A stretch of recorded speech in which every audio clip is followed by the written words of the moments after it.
Hi, my name is Sarah, and this is my daily routine. I wake up at 6 a.m. Then I have breakfast. After that, I have a shower. I get ready to go, and I leave home. I take the bus at 7:15, and I get to the office at 8 o'clock. I say hi to my colleagues, and then I start to work. I write emails and send them.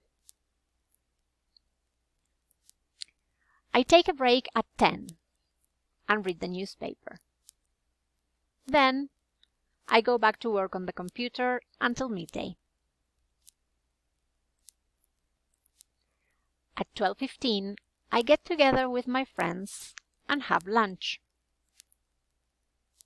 At 2, I have a meeting with my boss.